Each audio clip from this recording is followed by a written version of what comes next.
Thanks for downloading a 3CR podcast. 3CR is an independent community radio station based in Melbourne, Australia. We need your financial support to keep going. Go to www.3cr.org.au for more information and to donate online. Now stay tuned for your 3CR podcast. But you also had people that were very fine people on both sides. And the aliens with mind meld and give them the technology. They're bad aliens. So are you surprised that Nazis were influenced by demons? No, if demons are real, I would definitely think they'd be on the side of the Nazis. Yeah. McDonald's is connected to the Clintons. They chop up the bodies and put them into the sausage and hamburgers. People are being cannibalized. Look it up. And I'm watching CNN talk about this as violent white nationalist protests. We have done everything in our power to keep this peaceful, you know? It's Pepe's become kind of a symbol. Welcome to Yeah Nah Pasaran, a show about fascism and its gravediggers. I'm Cam Smith. I'm Andy Fleming. This week we are joined by one of our generation's greatest investigative journalists, who joins us today in his private capacity as a keen observer of the American dream, or should that be the American nightmare, to tell us what it all means that Joe Biden has turned up to a test without his pants on. Here is Jason Wilson. Thanks for joining us, Jason. Thanks, Cam. Yes, I'm just here as a Portland everyman. I guess just to begin with, America, an empire in decline, or is it doing just fine? The jury's out. I think that I don't want to get into cliches about a divided nation and all that stuff, but it is striking that different parts of the country seem to be on completely different tracks. I mean, a really good and succinct example of that is on Friday, two judges in federal court made a ruling on an anti-abortion drug. One issued an injunction, one in Texas, I believe, issued an injunction saying that the drug had to be withdrawn from sale and the federal government had 7 days to appeal, but basically by default, that drug was not going to be available to women around the country or folks who don't want to get pregnant around the country.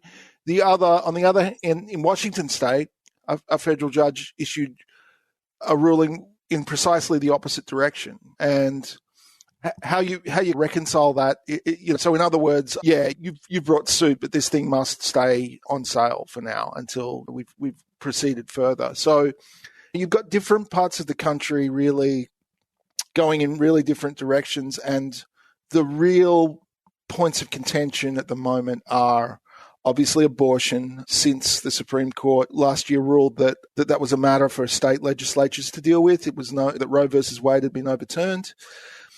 And also issues around LGBTQ rights and particularly transgender rights, and the real campaign that we've seen against transgender rights, which is bearing fruit in states like Idaho, which is not so far from me, and in states in the lower Midwest and the South like Kansas, Oklahoma, Texas. A lot of these state legislatures have passed laws that severely limit and wind back whatever rights transgender folks had until recently. So there's a kind, I think, far be it from me to accuse liberals of complacency, but I think there is a certain amount of complacency about what's happening in red states at the moment because Democrats are in the White House and that they can cushion some of that with federal law. Right. But there's going to be a Republican in the White House again eventually, even though this campaign against trans rights that I was mentioning is not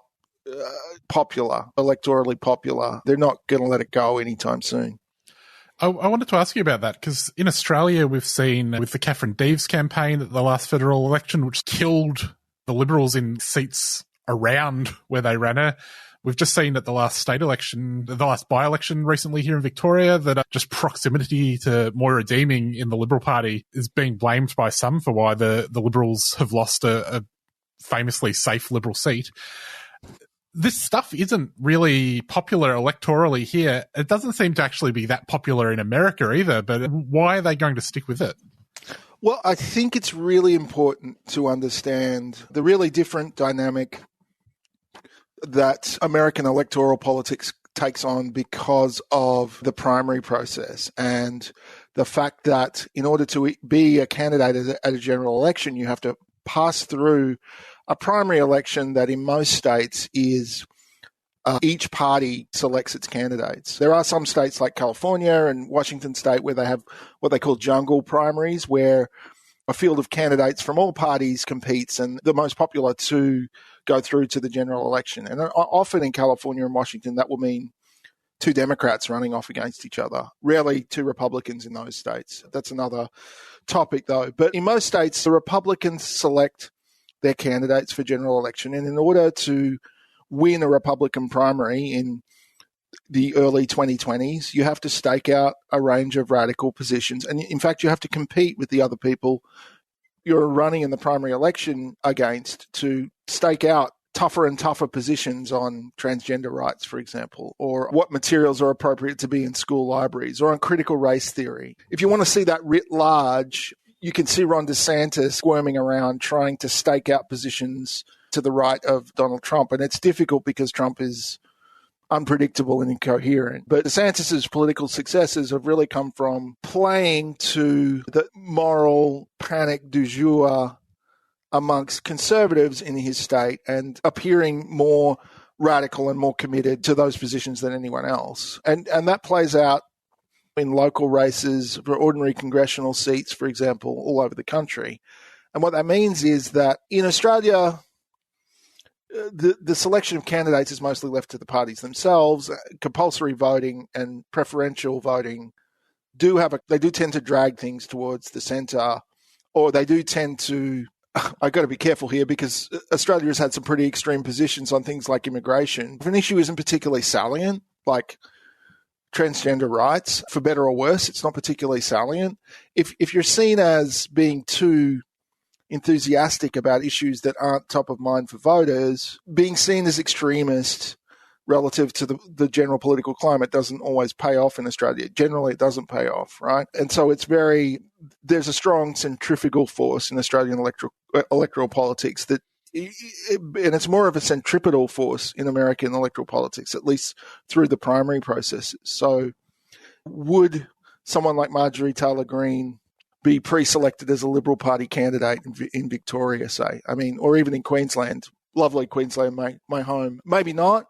There's also a safety valve in Australia, right, in the sense that one nation is, and I'm talking from the perspective of a stable Liberal democratic electoral system, right? Like there's a safety valve in allowing minor parties to exist and to now and again claim seats in the Senate, claim seats where proportional representation exists. Minor parties effectively don't exist here, and so those extremist urges then find a place in the Republican Party, and by means also of conservative media, which tends to try to get ratings and get viewers and get fans by staking out positions to the right of legislators, the whole thing gets dragged to the right. So I think that another thing to say about it is that I had a great conversation today in relation to a story I'm working on with a guy called Andrew Lawrence who works at Media Matters for America. Now, I don't want to blow my story. We were talking about, I guess, why trans rights have become such a salient issue so recently in the United States, in the last half decade, whereas even when I arrived here, it just sort of really wasn't on the map in the same way. I mean, I'm not saying that there weren't transphobes and there wasn't a lot of transphobia on the Republican right, but it wasn't organized in the same way and it wasn't directed at electoral politics in the same way. And Andrew put it to me that Media Matters for America, who he works for, are really concerned with monitoring conservative media mostly. And he in particular is but as a matter of professional necessity, he's a Tucker Carlson buff. And his thought is that we've seen them cycle through victims throughout the sort of post-Trump era, victim classes, scapegoats. So now it's trans people. At one time, critical race theory was top of mind. At one time, MS-13, the kind of Honduran, I believe they're Honduran originally, or Honduran-American criminal gang, were whipped up as this threat to civilization. Migrant caravans to the border. They've cycled through different scapegoats and right-wing media's function there is to make something more salient to an audience that is predisposed to taking that ball and running with it. And realistically, the audience for conservative media is disproportionately white, disproportionately old, disproportionately of lower educational attainment, and there's a symbiosis there between conservative media and them, and they are also, the Republican base is like the same disproportionately old, disproportionately white, disproportionately of lower educational attainment kind of folks. It's the same people. And so it's a vicious spiral, really. Yeah. And whether or not what they're saying is appealing to a general electorate, I mean, for political candidates to survive and flourish, they've got to be talking about the same things that Tucker is. Jason, speaking of dragging the GOP to the right, and speaking of being dragged on the right, Laura Loomer was put forward as a potentially working for the Trump campaign. She recently complained that she was the victim of a public humiliation ritual after Marjorie Taylor Greene had a go at her around that. Do you think she meant she was part of a Masonic humiliation ritual?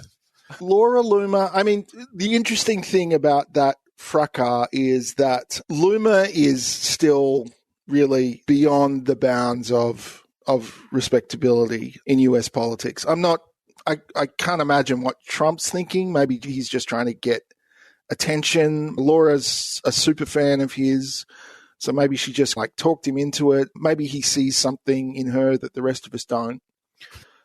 Whatever, who can say? I mean, he had his dinner with Nick Fuentes and Kanye, you'll remember. I mean, I think it's fair to say that the guy likes the limelight and he likes attention and is reasonably skilled at getting attention. The interesting thing is Marjorie Taylor Greene's response. Now, no doubt there's authentically some bad blood there, but it also gave her an opportunity to depict someone else as an extremist, I guess, to depict someone else as being completely irrational in their politics and in their behavior.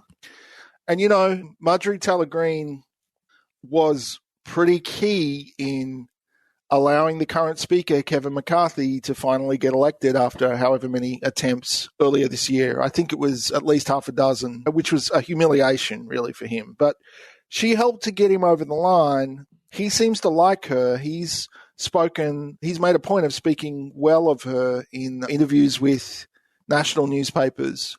So it's the interesting part of that is that she's a person who is now in the process, I think, of being legitimated. I mean, she got an interview on 60 Minutes not more than, a week and a half ago, I think. That's someone who's being sort of processed into the political establishment, right? And that's the striking thing, I think, about that exchange. It's not so much Loomer and Trump. I mean, who knows whether she'll actually be employed, how long she'll last, whether Trump's actually going to run. There's a lot of balls in the air with Donald Trump at the moment. But yeah, I think that like the Tea Party just over a decade ago, like all the people who got elected in the Tea Party wave, which, correct me if I'm wrong, I think that included McCarthy, have all become normalized, I guess, and have become part of the establishment. And now I think MTG's on her way as well. I mean, we could be in 10 years hearing people talking about her as some moderating force in the caucus. Or as President Greene? Who can tell? Certainly Speaker Greene is within reach.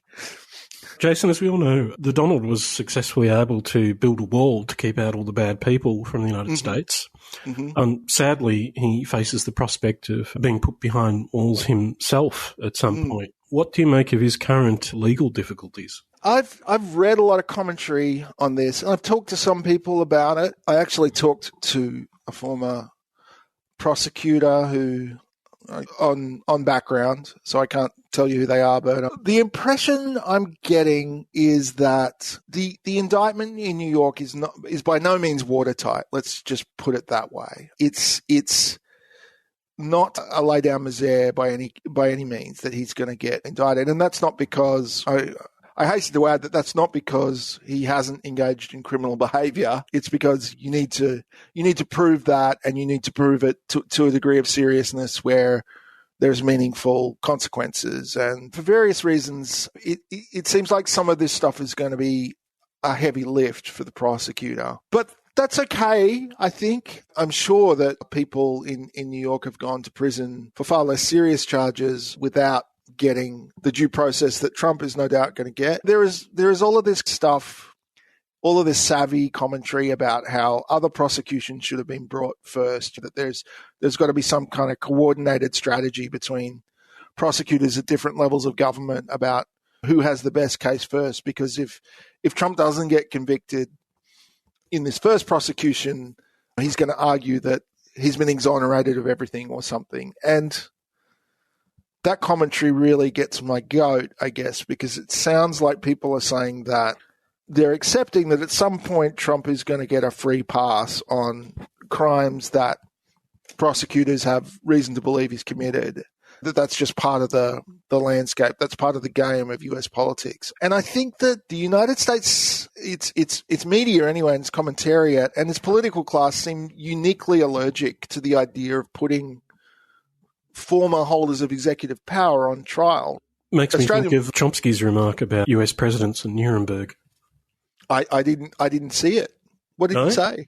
Oh, yeah. Some years ago he made the comment. Oh, I thought you meant recently. No. Yeah. But as you were saying, it's Trump being who he is. Whether or not he'll be actually convicted of the crimes he may or may not have committed is, a very open question. But Chomsky, in talking about international affairs, I suppose, argued some years ago that every post-war US president, if they'd been subject to something like the Nuremberg trials, would have been hung. Yeah, I mean, I could go for that. I mean, certainly, probably since LBJ.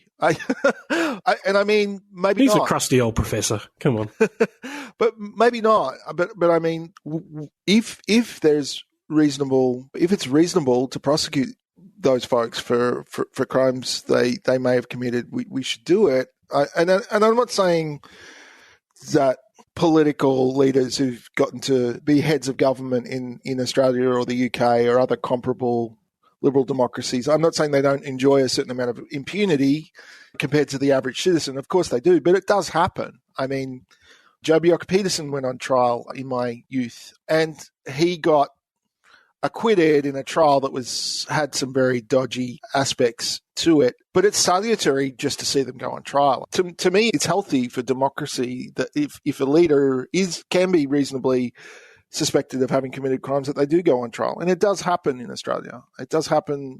It's happened in New South Wales in relatively recent years. When was the last Victorian Premier that went on trial? I can't remember. Dan Andrews was judged harshly in the streets in recent years. John Cain go on trial? Maybe not. Anyway. I don't think so. Yeah. Anyway, I mean, yeah, they seem uniquely, for a republic, it's almost like their president, without any kind of constitutional basis, seems to attain this sort of the legal immunity that in the past some countries might have given to a king, right? I mean, it seems crazy. But look, I think that, I don't know if you saw yesterday as we speak, so Sunday, Trump just started melting down on Truth Social. He made one post that just said World War III, and there was a whole bunch of other stuff that seemed to be referring to the prosecution over his handling of classified documents. And people were speculating today that perhaps that's advancing as well. So I think he's likely to face other prosecutions. But of course, you'll probably be aware that Eugene Debs, the socialist, ran for president from prison. So it may not stop him running. There's certainly no bar to him running while he's being prosecuted, or even if he's convicted and imprisoned. There's no constitutional bar to that. So he may run anyway, but he seems to be, for now, also milking it for political donations. So, yeah, we'll see. I think wait and see on the New York prosecution. It doesn't seem to be a lay down misere, as I said. We could see our first president who's also a shot caller for the Aryan Brotherhood. Yeah, he'd probably be a likely recruit, wouldn't he? Now, Jason, can I put something to you? Yeah. I'm looking at the website of Comic-Con, which is coming up, signings, merchandise, giveaways and more. And yet liberals want to make both collecting and giving things away illegal. If we look at the case of Harlan Crow and Clarence Thomas, what do you make of all of that? Oh, boy, so many thoughts. I think it's amazing that you had this string of conservative pundits and journalists on Twitter, like going out on a limb to defend this guy for collecting Nazi memorabilia and for having statues of dictators in his yard. And of course, they've all been to his house. And so have a bunch of Democrats too, by the way. So there was something circulating today. The current minority leader in the House, the Democrat, I've forgotten his name for now, Nancy's replacement. He apparently spoke at Harlan Crow's, whatever it is, mansion, castle. I don't know. It's all very kind of sordid. I believe that his family made their money on real estate. They're in Texas. It seems like he collects statues and Nazi memorabilia and pundits. and it seems like he's able to buy a lot of loyalty as a result of that. I mean, I don't know that I've seen anything like the stuff that's come out about Justice Thomas and his wife and their relationships with the hard right, really, and the conservative movement and the kinds of conflicts of interest that have arisen out of that. I mean, I think that whether or not there is corruption at the highest levels, there has been corruption at the highest levels of the judiciary in the Supreme Court or in Australia's High Court or, I don't know, whatever, the Privy Council or whatever they have in the UK. There's usually a really big effort at maintaining the appearance of propriety, right? Even if, as in the Supreme Court, the thing's been stacked politically and is engineered to deliver certain outcomes. Usually you don't find justices engaging in this obvious, easily discovered impropriety. And when I say easily discovered, I don't mean to at all diminish ProPublica's story, which was a tour de force. But yeah, it's very strange. The other thing it made me think of, and this is slightly more of a tangent and perhaps an autobiographical tangent, was that I remember when I was a youngster in North Queensland and there are a number of military memorabilia stores in Townsville, which is a garrison city, I guess. I don't know if that has anything to do with it or if these things were just more common. And I remember that those stores used to just sell Nazi memorabilia quite openly and didn't seem to have a problem. And that gave me, I guess that gave rise to a certain sort of, I won't say optimism, but I'm happy that it's become more problematic and more of a black mark to actually collect this stuff and think that it's a cool thing to do. I mean, it was clearly never a cool thing to do, but for whatever reason, at one time it seemed to be pretty common and people were pretty okay with it, as I said. I don't know if you two have observed that in Victoria as well, or, well, wouldn't be allowed in Victoria, in the Maoist Republic of Victoria, would it? But well, there was a shop in Melbourne that was selling that kind of thing fairly recently, but some angry customers attended the shop and convinced the shop owner that he should take his business elsewhere. So yeah, that's good. I mean, on another note on that stuff, I remember I was in conversation with a Dutch journalist a couple of years back because she was covering some trials of some young guys who had been saddled with terrorism-related charges. I mean, at the lowest level, but nevertheless, terrorism-related charges because of their involvement in accelerationist groups. I think this was Fjökrig division specifically, although one of them was maybe in the base briefly as well. Anyway, one of them was, well, there was a whole problem with the prosecution for this guy because there were doubts about competency and what have you. But he was convicted in the end with some low-level charge. But he had been an avid collector of Nazi memorabilia. He was showing it off in the chats. And knowing that, and that is something that comes up across those subcultures. Like that is a trophy, something to show off. If you have an actual Nazi relic, that's something that it brings kudos in those subcultures. And so knowing that, and to have, God, I don't know, Jonah Goldberg saying, what, this guy's collecting literally Hitler's possessions and things signed by Hitler in order to remind himself about how bad Nazism was. I mean, I don't know. I mean, I'm able to remind myself of that without having a signed copy of Mein Kampf. You know what I mean? I guess I don't buy that as a motive for collecting this stuff. Yeah, I think you could also just get a non-signed copy even. Yeah. I mean, if you want to understand it, you check it out from the public library maybe, or it's probably on the Gutenberg project or something, right? You can probably get a PDF somewhere if you want to. You could probably jump on Telegram. Certainly. But like to have the actual, like almost like a religious relic, it just doesn't seem. It doesn't seem like you should need that forceful of a reminder that Nazism was a bad thing. I don't know. Yeah. Just one guy's opinion. Little brown lipstick mark on the cover page.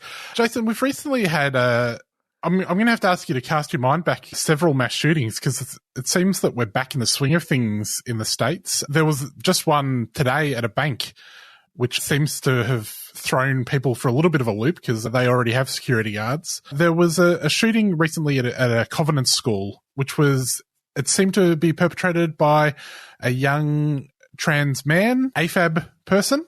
Mm-hmm. And this has generated significantly more interest in mass shootings and the cause of them from the right than we typically see. I was wondering what you've observed in relation to that. So the Colorado Springs shooting, the perpetrator of that claimed transgender identity in the wake of that. Now, this is obviously a fraught area in terms of saying someone isn't authentically, that's not authentically their identity. I mean, that's something that transphobes say on the reg, right? But the evidence seemed to be thin on the ground that this person had at all previously claimed that identity. But that became a real rallying cry because that was such a terrible, I mean, not that we're ranking mass shootings here, but that was such a shocking and terrible crime that this suspect claiming that identity meant that the right were immediately able to wed that to the campaign against transgender rights that they've been running for half a decade, but intensely for a couple of years now. And I think when they already had a playbook a couple of weeks back when that shooting happened. And well, one thing I noticed about that playbook is, that disinformation or trolling or whatever you want to call it, playbook kicked in, and before there's any information about the shooter, people were already saying they were trans, but they were going the wrong way. They were saying this is a trans woman because this was the narrative that they were looking to push. And then when it turned out that this person actually is trans, they were very confused.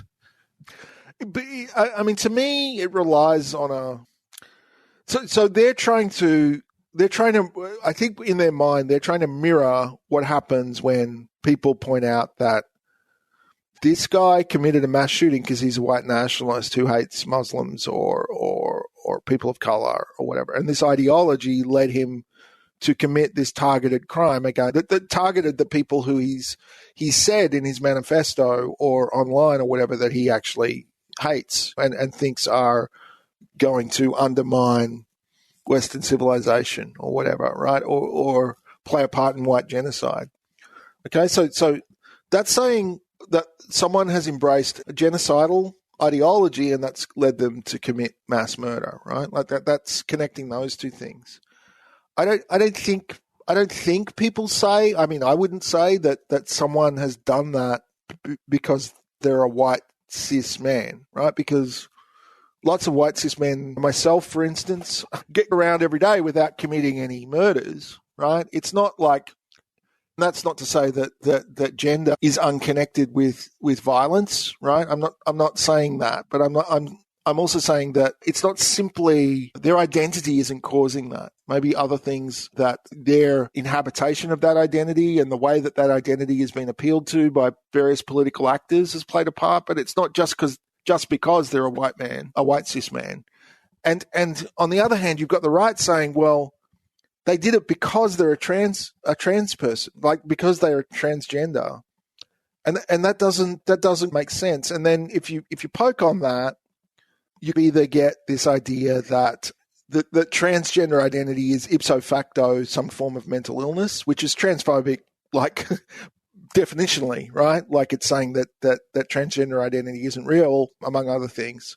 Or you get this idea that, I don't know, the various forms of gender affirming care are sort of inimical to good mental health. That somehow either the treatment or the kinds of things that they hear from counselors when they're getting gender affirming care are pushing them into a mental illness with homicidal characteristics. And there's really lots and lots of really good evidence that the opposite is true. That in fact, gender affirming care improves mental health outcomes for transgender people, that it improves their prospects of avoiding things like suicide, and it kind of gets them out of harm's way. There's lots of evidence for that, lots and lots of evidence, and every major physician's body in the country says the same thing about that. And then they've got to account with that with a conspiracy theory. But more immediately, what I'm saying is that it's just not the same, right?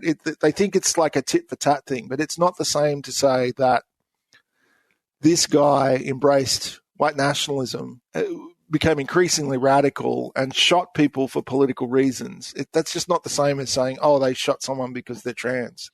And that's what the right's doing. And it's just scapegoating.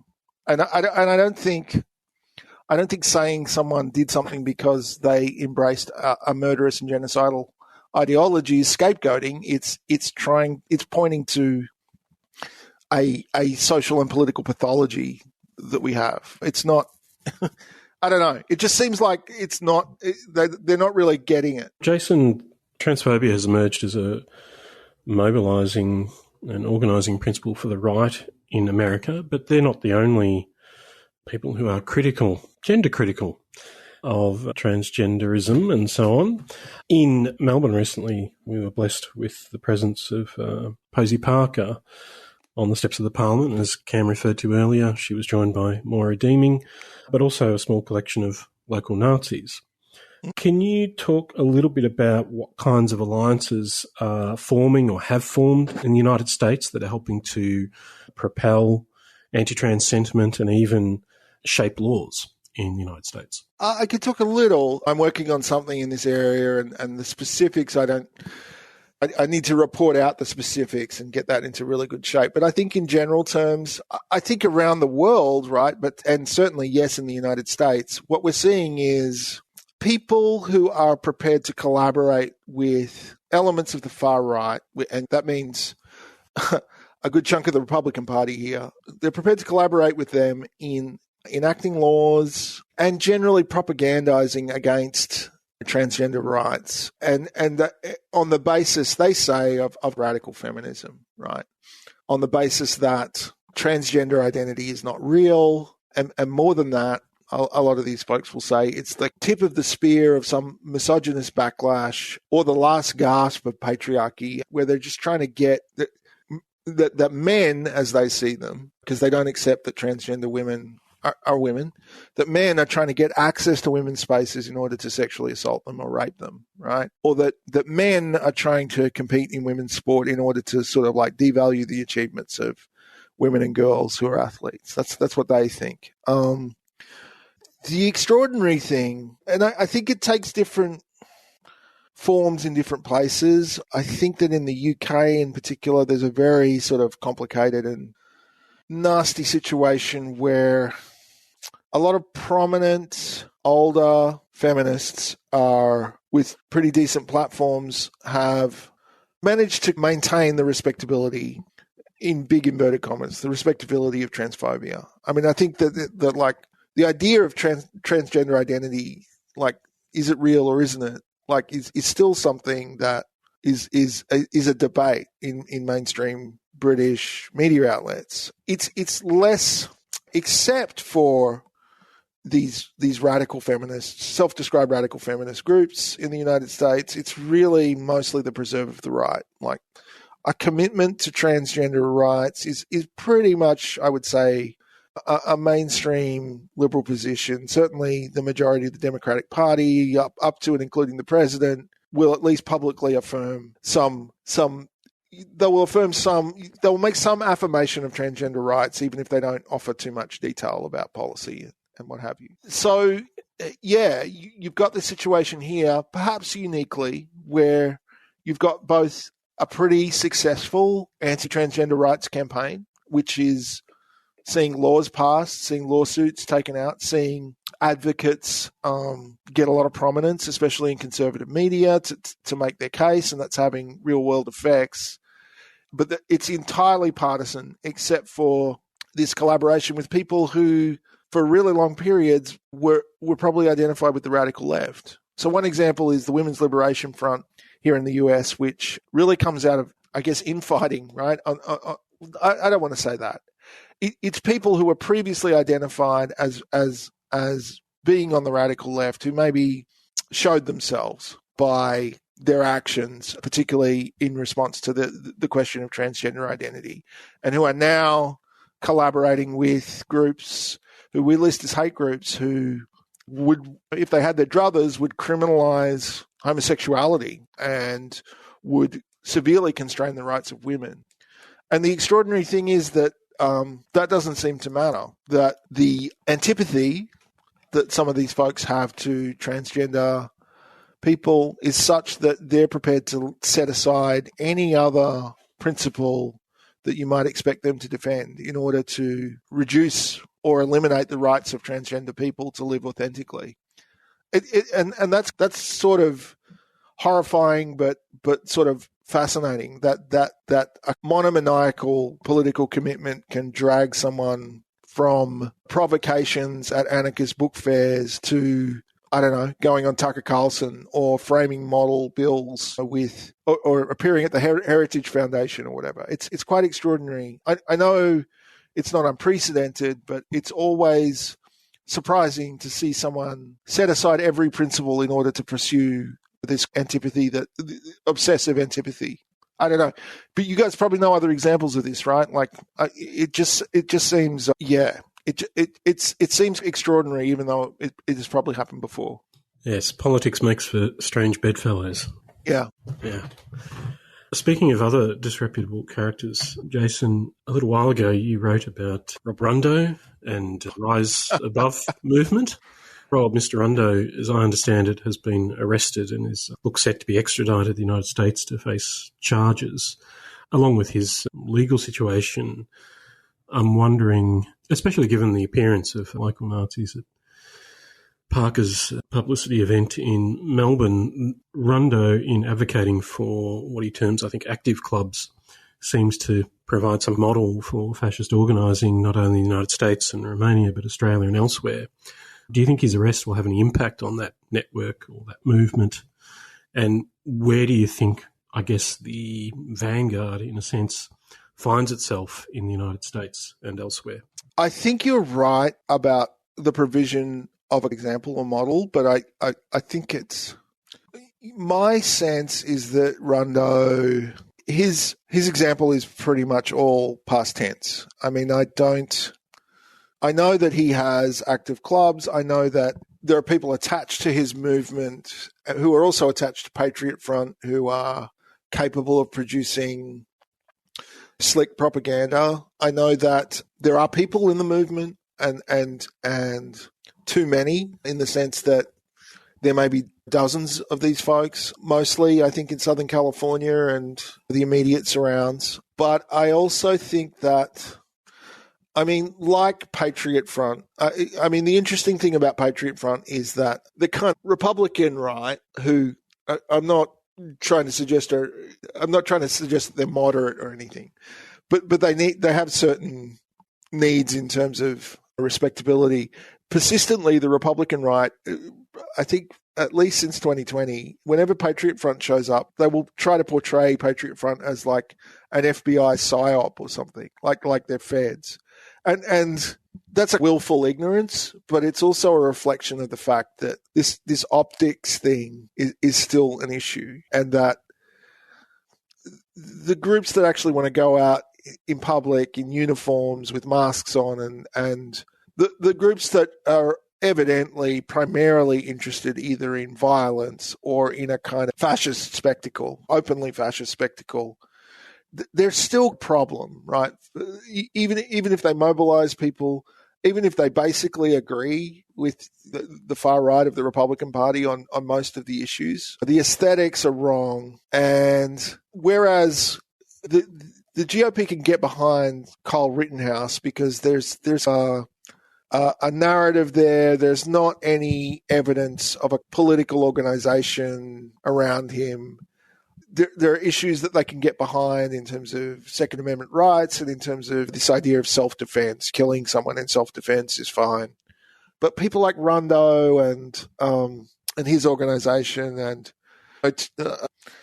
Thomas and Patriot Front, it's still, I think, it feels like they've been deflating really since Charlottesville, really. I mean, look, the membership in Patriot Front might wax and wane, but I think that the pool of people that those organizations are drawing on is not growing, or at least not growing quickly. That there's so much radical energy in mainstream right-wing politics at the moment. I mean, if you want to show up somewhere and yell at drag queens, you're probably going to be shoulder to shoulder, right, with your local congressperson or with Republican Party activists anyway. And the idea of sort of violence for violence sake, the idea of this esoteric theory that the sort of Bronze Age pervert sort of recycled Nietzschean stuff that Rundo mouths, and Thomas Russo's slightly watered down fascist aesthetics in his posters and stuff. It's just not, I just don't know who that's appealing to at this point, except I think in Rundo's case, people who are really primarily motivated by violence. And it's really evident that they are primarily motivated by violence. And the main sort of part of the right in the US still needs the space to disavow violence. That would be my take. But I don't know. Do you have other thoughts? That sounds like a reasonable assessment, Jason. It's difficult to know given the nature of the flux in US politics, but I also wonder to what extent, like I watched something the other day about a church in the United States that was holding a drag queen event. It had been subject to all kinds of threats. The church had previously been, there was an attempt to burn it down and so on. It took a defiant line, organised to have this activity. And I think for the church or its spokespeople, it was a matter of principle that they were not going to tolerate these sorts of attacks. And I noticed that the people who gathered outside to protest were drawn from, I think, a group like Patriot Front or some other equivalent, along with men waving Nazi flags and members of the Christian right. So I think in terms of because the anti-trans sentiment seems to be centred on a minority current on the ostensible left or among feminists, and on the other hand, in a much larger and broader sense, on the Christian right in the United States and elsewhere, it seems to be, in the absence of conflict on the streets, in other words, clashes between those who are seeking to disrupt these events and those who defend them, it would seem that in that context, that would be the best situation or scenario in which a militant group, a vanguard for the anti-trans movement, could emerge and take the fight up to those who were defending trans rights. But I don't know if that's happening in a concerted fashion. It seems to be a lot of the conversation in the United States seems to revolve around the presence of the Proud Boys or some equivalent. I suppose it was dramatised in Melbourne with the appearance of the small collection of Nazis. But then on the other hand, when Posey Parker went to Hobart, she was met by a very large crowd who had booed her off stage, basically. And then, of course, when she went to Aotearoa, she had a really bad time. So, but then again, in the wake of that tour in Aotearoa and New Zealand, it's the consequences following that where obviously those who took part in the protest and someone who allegedly poured some tomato juice on the speaker and so on is being prosecuted. And there are concerns about not just the events themselves, but the, I guess, ambience that's created around them, which tends to encourage more violent expressions of anti-trans sentiment. So I suppose it's not necessarily the case that they're needed in order to encourage any concerted effort or more concerted effort to criminalise, marginalise transgender communities. And it seems that the violence is somewhat organised, but also because the sentiment is spread among millions of people, there's always potential for one of them to, Yeah, no, absolutely. I'm not. What I'm not saying is that the fact that Rundo has deflated, that means that there's not going to be violence at events that have been organised around scapegoating some group, right? That organised right-wing protests aren't going to culminate in violence at some point. That I'm not saying any of that at all. And I think that you can totally envision. I mean, they do want to leave room for Kyle Rittenhouse, right? And the Texas governor Greg Abbott is promising. Now, he doesn't have it totally within his gift, but he's promising to pardon a guy who's just been convicted of murder for first running into a bunch of protesters, and then when one of the protesters approached his car armed with a firearm, this guy shot him dead. Like, so, and the Texas governor wants to pardon this guy. I mean, and he's not, as far as I know, this guy's just doesn't identify as anything except a Trump supporter or Republican. So I'm not I'm not counting that out, and I don't think that. I think it's just that to some extent, and at the very broadest, in the very broadest perspective, to some extent, Rundo's carry on, which I think he thought was clever in the sense that it pitched a hypermasculinity rather than an overt, although it wasn't covert either. But he led with hypermasculinity and with this kind of exercise cult stuff. He probably thought that was clever. But in the long run, I think that a lot of that stuff that grew up around that time in 2016, 2017 has actually proved to be self-marginalizing to an extent. And that could be because of the aesthetics. It could be because they so quickly got into, allegedly, in Rundo's case, criminal violence, and gave people on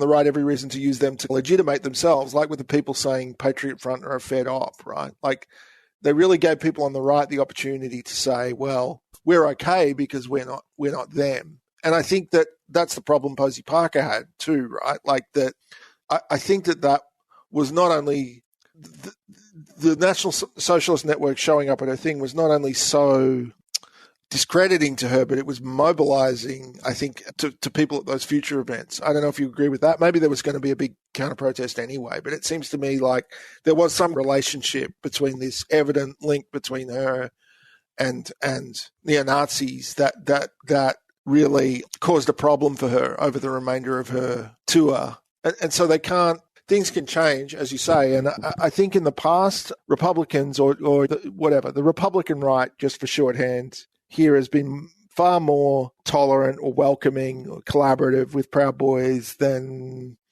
maybe some of them are now. I'm not saying that stopped completely, but there wasn't really even a barrier, I think, at one point in 2018, 2019. I think now it's something that people can throw at them since Jan 6 and what have you. And so it will wax and wane, and they'll I'm sure that in another time they'll welcome people who are close to Rundo in terms of the way they operate. Those people will be will face less problems than they do now. But I think, and really, I guess I was commenting on Rundo specifically too. I think that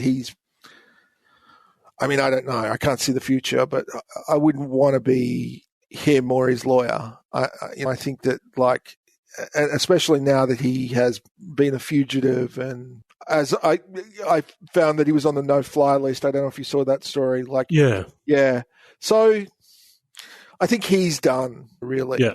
I mean, I also think of, if you want to promote hypermasculinity and misogyny, then you could look to someone like Andrew Tate as opposed to Robert Rundo. He has much more influence in terms of inculcating boys with those sorts of attitudes, whereas Rundo's not at the opposite end of the spectrum, but I guess one of the persons who's attempting to cohere and organise that sentiment among young men into some political movement, but because they extol violence and domination so much. It's a risky proposition. Yeah, and I think also, I mean, he was responding to a completely different context, right? Like he broke big, as it were, at the Berkeley protests. I mean, they had been active in Southern California before that, but like really their promise was that they were going to go beat up some anti-fascists, right? At these anti-Trump protests and anti-Milo Yiannopoulos protests that were happening. It was specifically directed at anti-fascists who themselves were responding to the kind of provocation that, for whatever reason, the right has become less interested in trying to pull off, at least as a headline thing. They seem to be more interested now in showing up at hospitals and school board meetings than trying to have speakers on campus. Mm. And so it's a different set of circumstances, and it's not clear what he could add to a protest at a children's hospital other than putting a bit of a target on the people he was claiming to show up to support. Yeah. Just in that context, Jason, how are things in Portland? Pretty quiet. You know, a lot of the local Proud Boys were caught up in January the 6th. Not least Ethan Nordine, a.k.a. Rufio Panman. So he's been sort of marked as one of the ringleaders, and he's an example of someone who used to come to Portland all the time and Seattle and didn't seem to even be a leader at that point, seemed to be more rank and file. But I think he was in Portland the time where he punched that anti-fascist, and that became a viral video amongst these guys. And that act of violence, I was told by a couple of people with some inside perspective, I guess, that massively enhanced his prestige. And then he was one of the people leading the march into DC on Jan 6. And so that's that in the Pacific Northwest, either those folks have been prosecuted or they're keeping their heads down. And to some extent, I mean, I'm not saying there's nothing going on, but there's no one organizing marches into Portland. I think that there's a kind of visible legacy of the many, many months of protest in the wake of the murder of George Floyd that happened in the city. I mean, I think Portland really held the line longer than anyone else in terms of nightly protests for many months. And that happened. And then I think through COVID, a lot of people became unhoused for various reasons, and some of them came to Portland because the services here, as inadequate as they are better than a lot of other cities. The weather is relatively mild.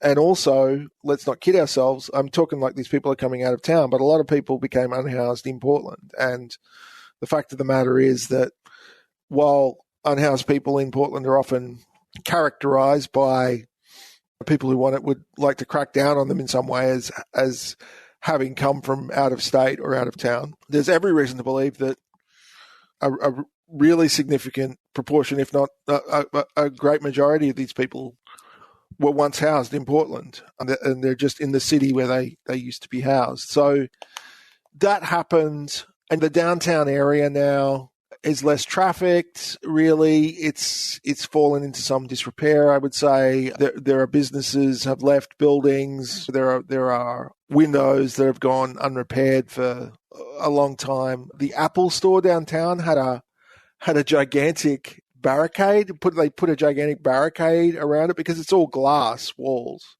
And the barricade was allegedly to stop anyone making a statement by putting something through one of the windows. But yeah, and so there's it's the same mayor that failed to deal with these far-right incursions is in the chair now. He's on his last term. They're term limited to 2 terms, so he'll be out in 2024 without getting bogged down. I mean, he's a son of privilege in this state. He comes from a family who are sort of timber barons. Even though he's a Democrat, he's what passes for old money in a state like Oregon. And he's failed to deliver on keeping the city safe from those right-wing incursions, on sort of coming to some accommodation in the downtown area between people who are trying to access services in the only place where they really exist and from people who live and work there. The only ideas that he's really come up with are either punitive or the latest one involves paying some Californian nonprofit millions and millions of dollars to run a very small tiny home encampment when local organizers from the ground up working with houseless people had created tiny home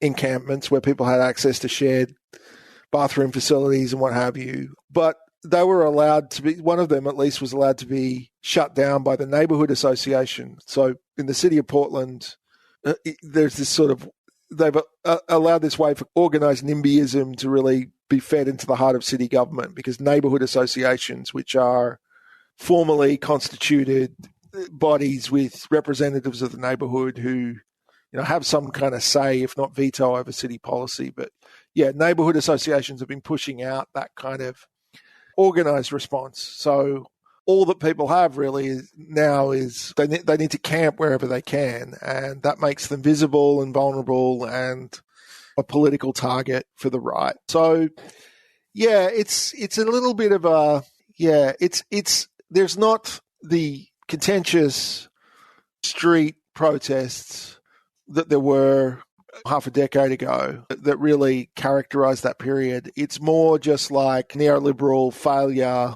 manifesting itself in people sleeping rough in the middle of the city, a dilapidated downtown that was at least in part dilapidated by another failure, which was the failure to restrain the Portland Police Bureau. And the Portland Police Bureau were allowed to be incredibly violent in response to racial justice protests, including towards reporters, and used gas weapons and batons and regularly. But they somehow managed to escape any blame for what's happened to the downtown area. They apparently had no role in that whatsoever. So that's where it's at. It's just this little bit children of many, like a little bit of a sort of there are whiffs anyway, or glimpses of that neoliberal end stage dystopia for sure. And I think that's the case in most of the cities on the West Coast, even though they're all governed by ostensible Democrats, by liberal Democrats even. Just to close on a non-dystopian note, Jason, I thought I might allow you to enter a little area I like to call Schadenfreude corner. Matt Taibbi. Oh boy. Your thoughts? I mean, the one thing, well, the first thing I'll say about Matt Taibbi is all this happens and you go back and you read the stuff about the financial crisis and the vampire squid, and all of that stuff reads a little differently in retrospect, doesn't it? Like reads as like are there hints of something in there that I didn't notice at the time, like a sentiment that I didn't notice at the time. Anyway, we don't want to get into anything that we might. Yeah, we want to keep it broadcastable. But I think that it's extraordinary. It's really extraordinary that he's effectively ruled himself out of Twitter now, right? Like he's effectively left the platform. At some point, at least, Elon Musk made it impossible to search for the Twitter files story that he seemingly fed to Taibbi. It's not just that he sold out in the most craven way, but like, it just all fell apart so quickly. It's extraordinary. I don't know what, but the thing is, I don't know how he thought it was going to end. I mean, maybe it's ended as he wanted it to. I'm sure he's got a bunch more subscribers and a larger fan base, almost exclusively on the right. But at this point, maybe again, it's a little like Wolf that we were talking about earlier. I mean, maybe at some point he realized that he was sort of out of options in terms of appealing to a left or left of center audience, and just decided to double down on the reactionary elements of his politics that were already always there, I think, to some extent. I mean, it's a thing I would ask about Glenn too. I mean, whoever said that those guys were actually on the left? I mean, I think in both cases, it's a product, and with Assange as well, for that matter, it's a product of that time, in the years immediately following the Iraq War, where you had people who called themselves on the left, even making eyes at Ron Paul. Like there was this sense some people's defenses were down to the extent that anyone who was anti-war that was someone who could be an ally, because it seemed like that more neoconservative right was so powerful that anyone who was prepared to say that they opposed the war, and Glenn wasn't even consistent on that, but anyway, anyone who said that they opposed the war, and maybe after the financial crisis too, a little later, anyone who was prepared to speak out against finance capital was an ally of the left. But we all know that you can be against foreign entanglements and bitterly opposed to finance capital and in no way be on the left, right? In any other respect. Let's just put it that way. And I don't know. I mean, you would hope there would be a lesson in there somewhere. I just don't think that question, people seem to be asking what happened to Matt Taibbi, what happened to Glenn Greenwald, and maybe nothing happened. Maybe circumstances just changed. I think they're both now in this space where they're just trying to draw attention to themselves, to expand an audience which is really just entirely on the right at this point, but maybe people on the right who don't want to see themselves as in terms of a certain right-wing caricature at best.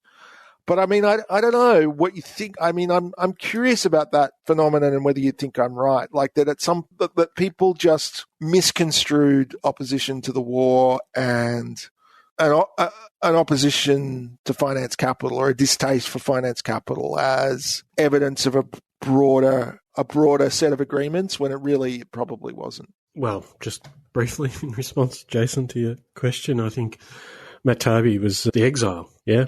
Yeah. And when I first encountered it, I was not impressed.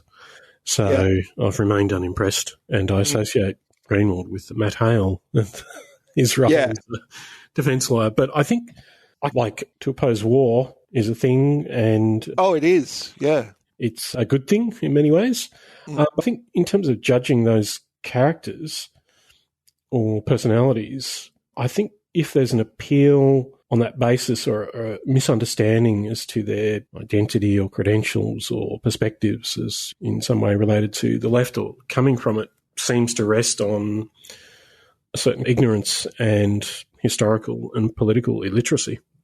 So I think that insofar as there's a cure, it's to educate people about history and explain how and why it is the case that someone can be opposed to a particular war but not necessarily be an ally or a comrade. Or and yeah, I guess it does to some extent parallel the situation with various other coalitions that form. And I don't know, I mean, I guess I have the benefit of not being invested in those individuals or their pronouncements. So in a sense, I see them more as being products of the entertainment industry than any kind of grassroots left project. Yeah. I understand, but then that's, I mean, I don't know. I think that's been my position for a very long time. So it's kind of I mean, you say that people should attend to history, but the really good point you made, in effect, is like, just paying attention to their personal history might have been enough. Just looking into their personal history, or listening to what people had to say about their personal history might have been enough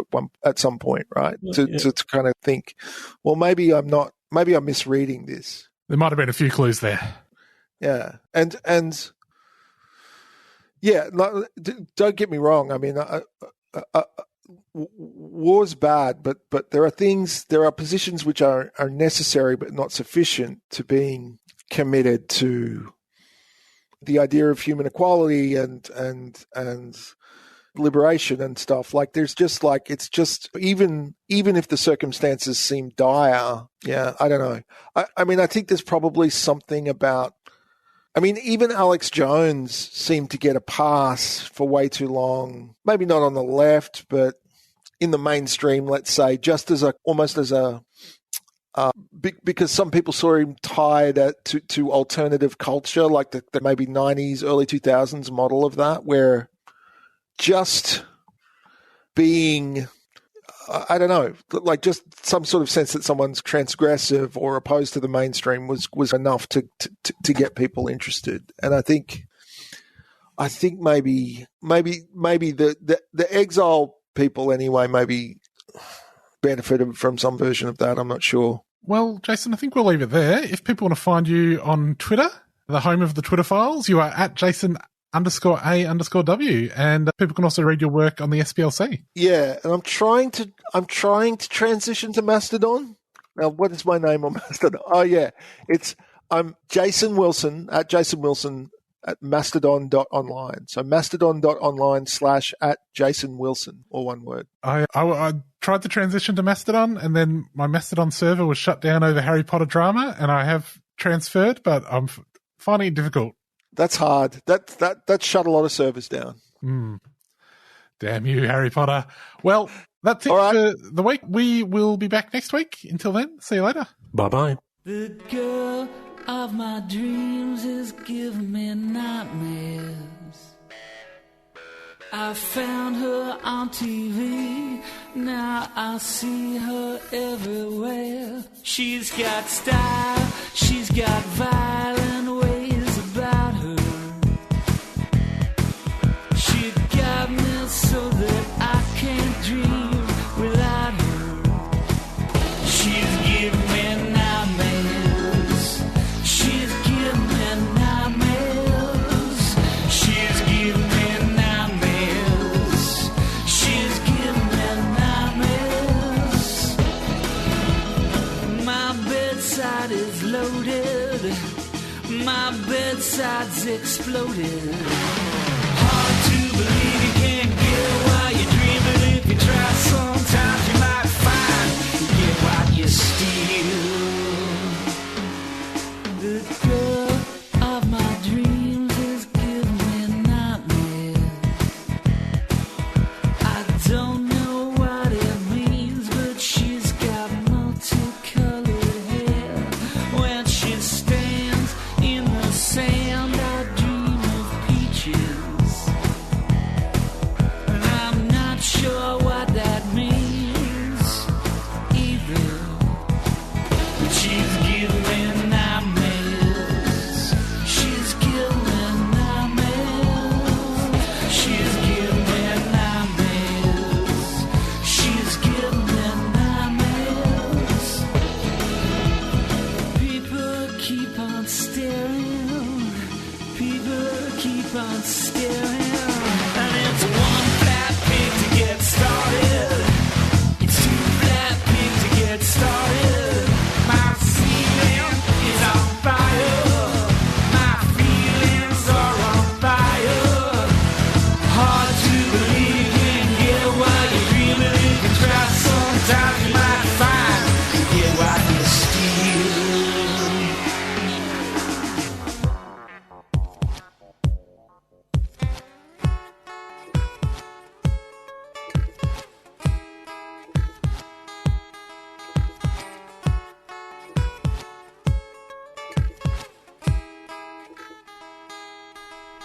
The girl of my dreams is giving me nightmares.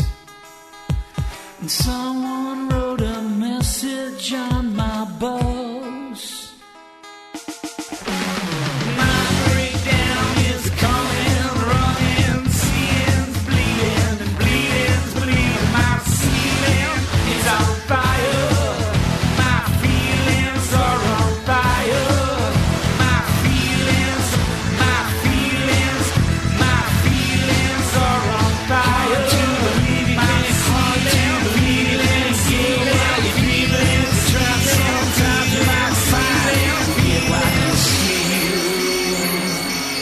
Get what you steal.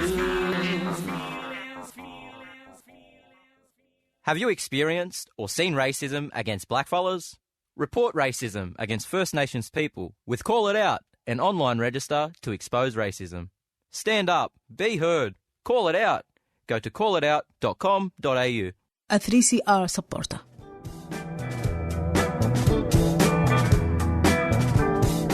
Have you had your fourth COVID-19 vaccine dose? The Murdoch Children's Research Institute at the Royal Children's Hospital are recruiting participants aged 18 years or older to receive a randomized fourth COVID-19 vaccine dose, either Moderna bivalent or Novavax vaccine, or be part of a control group and receive no additional vaccine. You will be compensated for your time and transport and will receive your antibody test results. For For more information, contact covid.booster@mcri.edu.au. The Murdoch Children's Research Institute is a 3CR supporter.